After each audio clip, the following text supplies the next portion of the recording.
এসে গেছে, এখন তার বর্জন করার কোনো স্কোপ নেই। ইলেকশনের পরে ফলাফল দেখে পরবর্তী কর্মসূচি নিতে হবে, কারণ একটা জিনিস শুরু হয়ে গেলে হঠাৎ করে এক জায়গায় থামিয়ে দেওয়া খুব অসুবিধা। এখন তো খুব টু আর্লি, এত সকালবেলা একেবারে 1 ঘন্টার ভিতরেই কি হবে সামনের দিকে তো আমরা এখনই বলতে পারবো না। তবে লক্ষণ ভালো দেখছি না, কিছু কিছু ক্ষেত্রে সব জায়গায় ভালো হওয়ার কথা ছিল, 2-1টি জায়গাও যদি না হয় সেটাই খারাপ লক্ষণ।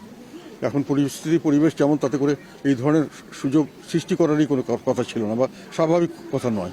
আপনাদের কিন্তু বলা হয়েছিল একটা সুষ্ঠু নির্বাচন হবে, এবং সেটার জন্য হতাশ কিনা আসলে এখন 1 ঘন্টার বললাম তো, 2 ঘন্টা হলো, 1 ঘন্টা বা 2 ঘন্টার মধ্যে একেবারে পুরোপুরি হতাশ হওয়া, পুরোপুরি আশাবাদী হওয়ার সময় এখনো আসেনি।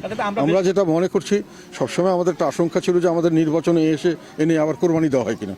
এখন একটা আমাদের কোরবানি দিলে যেটা হবে সেটা হলো একদলীয় শাসন ব্যবস্থা, নির্ভেজাল একদলীয় শাসন ব্যবস্থা দেশে কায়েম হয়ে যাবে।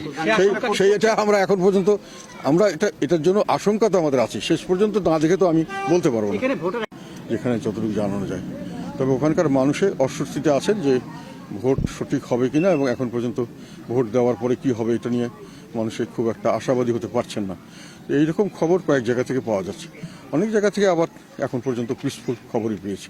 তো আমরা যেটা আশঙ্কা করছি সেটা হলো আমাদেরকে ভোটে নিয়ে এসে শেষ পর্যন্ত কোরবানি দিয়ে একদলীয় শাসন ব্যবস্থা, নির্ভেজাল একবশের শাসন ব্যবস্থা চালু করা হয় কিনা, এটা নিয়ে আমরা শঙ্কিত। থাকবেন শেষ পর্যন্ত।